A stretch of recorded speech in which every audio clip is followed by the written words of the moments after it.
அனுபவ 2.0 இது மூத்தவர்கான இணைய ரேடியோ. வெற்றி காத்திருக்கு எல்லா பள்ளியிலும், தொலைவிலுமே வென்று வரும் ஒரு சிவமும். அனுபவ 2.0 இது மூத்தவர்கான இணைய ரேடியோ. நீங்கள் கேட்டுக்கொண்டிருப்பது புதுச்சேரி மற்றும் கடலூரில் இருந்து ஒலிக்கும் அனுபவ் 2.0 இணைய ரேடியோ. இந்த நிகழ்ச்சி மூத்த குடிமக்கள் தயாரித்து வழங்கும் அனுபவம் 2.0.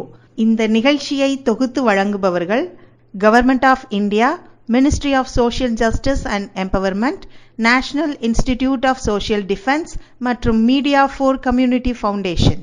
நிகழ்ச்சியின் கருத்தாக்கம் national coordinator doctor R Sridhar. Anubhava 2.0 இது மூத்தவர்கான இணைய ரேடியோ. வெற்றி காத்திருக்கு எல்லா பள்ளியிலும், தொலைவிலுமே வென்று வரும் ஒரு சிவமும். அனுபவ 2.0 இது மூத்தவர்கான இணைய ரேடியோ. நேயர்களே, நம்முடைய அனுபவ் 2.0 நிகழ்ச்சியில் இப்பொழுது சித்த மருத்துவர் டாக்டர் ராஜலக்ஷ்மி அவர்கள் முதியோர்களுக்கு சித்த மருத்துவத்தில் நோய் எதிர்ப்பு சக்தியை அதிகரிப்பதற்கான மூலிகைகளை உட்கொள்வது பற்றி நம்மிடையே பகிர்கிறார்கள். வாங்க கேட்கலாம். வணக்கம். நான் டாக்டர் ராஜலக்ஷ்மி பேசுகிறேன், சித்த மருத்துவர்.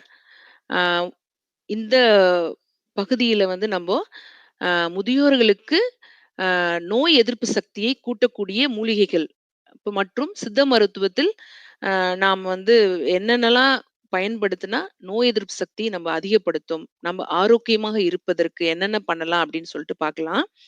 ஸோ சித்த மருத்துவத்துல வந்து காயக்கற்பம் அப்படின்னு சொல்லிட்டு ஒரு முறை இருக்கு.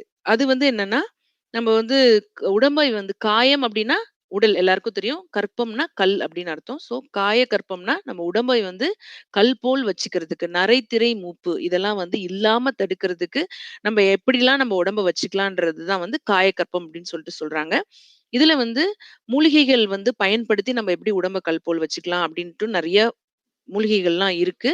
பொது கற்பம், சிறப்பு கற்பம் அந்த மாதிரிலாம் சொல்லியிருக்கிறாங்க. கூட யோகமையும் வந்து யோகம் தெரியும்ல, உங்க எல்லாருக்குமே தெரிஞ்சிருக்கலாம். யோகா இப்ப வந்து ரொம்ப பிரபலம் ஆயிட்டு வருது. அதுவும் வந்து ஒரு கற்பம் முறையில தான் வருது சித்த வைத்தியத்துல. ஸோ ஒரு எக்ஸாம்பிள் உங்களுக்கு என்ன சொல்லலாம், நம்ம வந்து உடம்ப வந்து நல்லா வச்சுக்கணும்னா, நீங்க என்ன ஃபாலோ பண்ணலாம் அப்படின்னா வந்து, நம்ம வந்து காலையில் இஞ்சி, கடும்பகல் சுக்கு, மாலையில் கடுக்காய். இத வந்து 3யுமே வந்து முறைப்படி நீங்க வந்து சாப்பிட்டீங்கன்னா, நீங்க வந்து நோய் எதிர்ப்பு சக்தி அதிகரிக்கும். உங்களுக்கு உடம்பும் நல்லா இருக்கும். காலையில இஞ்சி எப்படி சாப்பிடுவீங்க?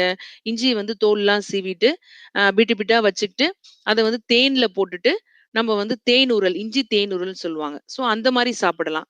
அப்படி இல்லன்னா இஞ்சி வந்து தோல் வந்து நஞ்சு. அதனால தோல் எடுத்துறணும். ஸோ இன்னொன்னு என்ன பண்ணலாம்னா, இஞ்சிய வந்து நம்ம வந்து கஷாயம் மாரி பண்ணி, அது தேன் கலந்து அந்த மாரி காலையில சாப்பிடலாம். மத்தியானத்துல என்ன சாப்பிடலாம்னா, சுக்கு குடிநீர் அந்த மாரி பண்ணிட்டு மத்தியானம் சாப்பிடலாம். மாலையில என்ன பண்ணணும்னா, கடுக்காய். கடுக்காய் வந்து மூலிகை வந்து ரொம்ப ரொம்ப சிறப்பு. எல்லா நோய்க்கு வந்து கடுக்காய் வந்து பயன்படும். கடுக்காய் வந்து தாயோட அதிகமான ஒரு நமக்கு வந்து தாயோட அதிகமான ஒரு பாதுகாப்பு குடுக்கும் அப்படின்னு சொல்லிட்டு சொல்லியிருக்கிறாங்க. ஸோ கடுக்காய வந்து நம்ம என்ன பண்ணா, மாலையில வந்து கஷாயம் மாரி பண்ணி குடிக்கிறதோ, இல்லன்னா கடுக்காய் பொடிய வந்து பவுடர் பண்ணி வச்சுக்கிட்டு, அத வந்து நம்ம வந்து தண்ணீல கலந்து அத சாப்பிடலாம். இந்த மாரி 3யுமே வந்து ஒரு மண்டிலம் அந்த மாரி நம்ம அதுக்காக கன்டினியூஸா சாப்பிடக்கூடாது. ஏன்னா வந்து அளவுக்கு மிஞ்சினால் வந்து அமிர்தம் நஞ்சு அப்படின்னு சொல்லிட்டு சொல்லியிருக்காங்க. ஸோ வந்து இந்த மாரி டெக்னிக்ல நம்ம சாப்பிடும்போது, நம்ம உடம்பு வந்து கல் போல இருக்கும். நரைத்திரைலாம் வந்து ஏஜிங் ப்ராசஸ் வந்து டிலே ஆகும் அப்படின்னு சொல்லிட்டு சொல்லியிருக்காங்க. ஸோ நீங்க வந்து அத வந்து ஃபாலோ பண்ணலாம். அடுத்தது வந்து நோய் எதிர்ப்பு சக்திக்கு அப்படின்னு சொல்லும்போது நம்ம என்ன ஃபாலோ பண்ணலாம்னா, அஸ்வகந்தா, அமுக்ரா அப்படின்றதும் நமக்கு எல்லாருக்குமே தெரியும். ஸோ இந்த கொரோனா காலத்துக்கு அப்புறமேட்டு நெறைய பேர் வந்து பயன்படுத்துது அமுக்ரா தான். இது வந்து நோய் எதிர்ப்பு சக்திக்கு ரொம்ப ரொம்ப நல்லதுன்னு சொல்லுவாங்க. ஸோ நம்ம அமுக்ரா வந்து கடைகள்ல கிடைக்குது. நாட்டு மருந்து கடையிலலாம் கிடைக்குது.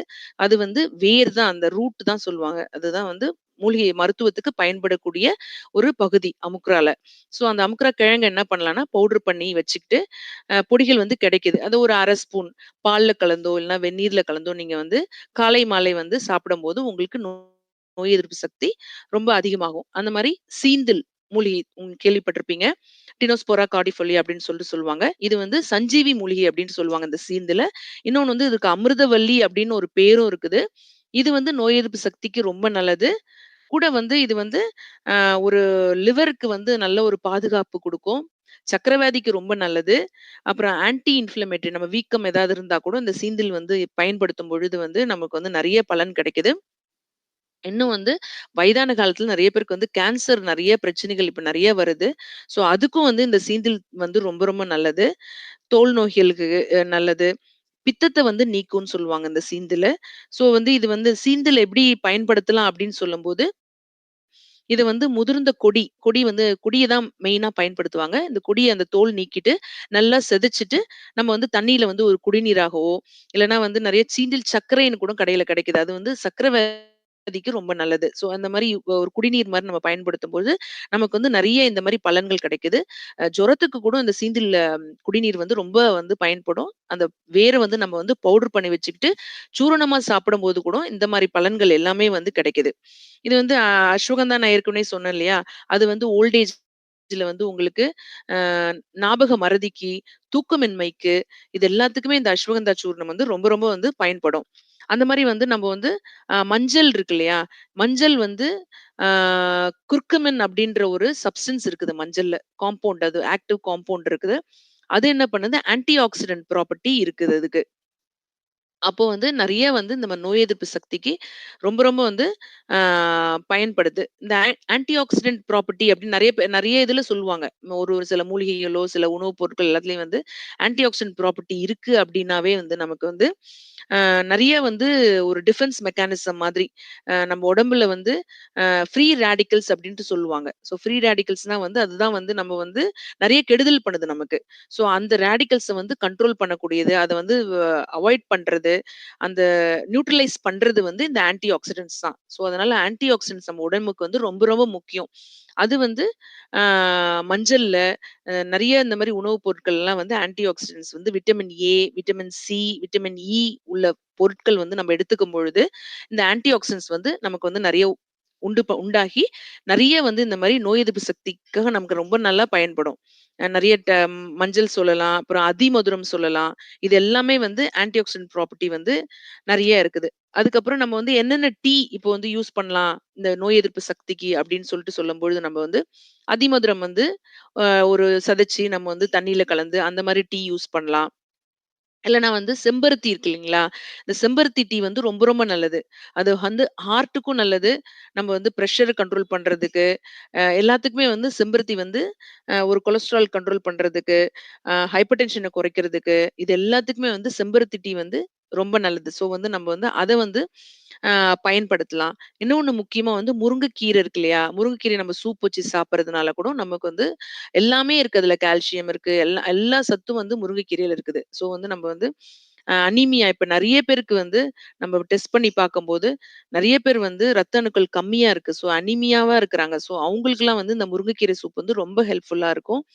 அ மஞ்சள் மஞ்சளு, லெமனு இதெல்லாம் போட்டு கூட நம்ம டீ வந்து கொஞ்சம் தேன் கலந்துட்டு, நம்ம டீ மாரி வந்து நம்ம வந்து காலை, மாலை இருவேளை வந்து ஏதாவது ஒரு டீ நம்ம சொன்னேன் இல்லையா? இதுல ஏதாவது ஒரு டீ வந்து நீங்க சாப்பிட்டீங்கன்னா, ரொம்ப ரொம்ப வந்து உங்களுக்கு ஆ பயனுள்ளதா இருக்கும். இதுல வந்து இந்த மாரி இதெல்லாம் வந்து இஞ்சி வந்து இஞ்சி டீ கூட நெறைய பேர் குடிக்கிறாங்க இல்லையா? இஞ்சி, லெமன் கூட வந்து தேன் கலந்துக்கலாம். இதுல வந்து ஜிஞ்சரால் அப்படின்னு ஒரு சப்ஸ்டன்ஸ் இருக்குது. அது என்ன பண்ணும்னா, நம்ம டிசீஸ் வருது இல்லையா? அத வந்து ஃபைட் பண்ணக்கூடிய தன்மை வந்து அந்த சப்ஸ்டன்ஸ்க்கு இருக்குது. ஸோ ஜிஞ்சர் வந்து நமக்கு இஞ்சி வந்து ரொம்ப ரொம்ப முக்கியம். ஆன்டி ஆக்ஸிடென்ட் ப்ராப்பர்ட்டி நான் ஏற்கனவே சொன்னேன் இல்லையா? அது வந்து அந்த இஞ்சியில இருக்கு. நெறைய விட்டமின்ஸ் இருக்குது, மினரல்ஸ் இருக்குது. ஸோ வந்து அது வந்து நம்மளுக்கு ஒரு அ ஒரு பூஸ்ட் மாதிரி. நம்ம அஞ்சல பெட்டி ஞாபகம் வச்சுக்கோங்களேன். அஞ்சல பெட்டியில என்ன இருக்குது? மிளகு இருக்குது, ஜீரகம் இருக்குது, பட்டை இருக்கு, லவங்கம் இருக்கு. எல்லாமே இருக்கு. அது எல்லாமே நம்ம எல்லாத்தையும் நம்ம ஒழுங்கா கரெக்ட்டா மசாலா பொடிலாம் கடைகள்ல வாங்காம நம்ம வந்து வீட்டிலேயே நம்ம அதெல்லாம் பயன்படுத்தும் பொழுது, நமக்கு வந்து நெறைய பலன்கள் வந்து இருக்கு. சொல்லுவாங்க. இப்போ "திரிதோட சமப்பொருட்கள்" அப்படின்ட்டு எங்க சித்த வைத்தியத்துல இருக்குது. அது என்னன்னா, இந்த மிளகுலாம் இருக்கு இல்லையா? மிளகு, ஜீரகம், பூண்டு இதெல்லாம் இருக்குல்ல. இது எல்லாமே வந்து திரிதோட சமப்பொருட்கள் அப்படின்னு சொல்லுவாங்க. இதெல்லாம் நம்ம வந்து உணவுல யூஸ் பண்ணும் பொழுது அதுல ஏதாவது தோடங்கள் இருந்தாக்களும் சரியாயிட்டு சமநிலைக்கு வந்து நமக்கு வந்து எல்லாமே வந்து நன்மை பயக்கும். ஸோ அந்த மாதிரி நீங்க எடுத்துக்கும் பொழுது உங்களுக்கு உடம்புக்கு இன்னும் ஆரோக்கியமா இருக்கும் அப்படின்னு சொல்லிக்கலாம். நேயர்களே, இந்த அனுபவம் 2.0 நிகழ்ச்சி இத்துடன் நிறைவு பெறுகிறது. இந்த நிகழ்ச்சியின் ப்ராஜெக்ட் கோஆர்டினேட்டர் ஆஷிஷ் திவாரி மற்றும் இந்த நிகழ்ச்சியை தயாரித்து வழங்குபவர் திரு எஸ் பாலமுருகன். நிறைவாக சீனியர் சிட்டிசன் உதவிக்கான டோல் ஃப்ரீ ஹெல்ப்லைன் நம்பரை உங்களுக்காக ஞாபகப்படுத்துகிறேன். 145667. இந்த டோல் ஃப்ரீ எண் காலை 8 மணியிலிருந்து இரவு 8 மணி வரை செயல்படும். மீண்டும் அடுத்த அனுபவம் 2.0 நிகழ்ச்சியில் சந்திக்கிறேன். அதுவரை உங்களிடமிருந்து விடைபெறுவது டாக்டர் எஸ் அனிதா. நன்றி, வணக்கம். அனுபவ் 2.0 இது மூத்தவர்கான இணைய ரேடியோ. வெற்றி காத்திருக்கு எல்லா பணியிலும், தொலைவிலுமே வென்று வரும் ஒரு சிவமும். அனுபவ்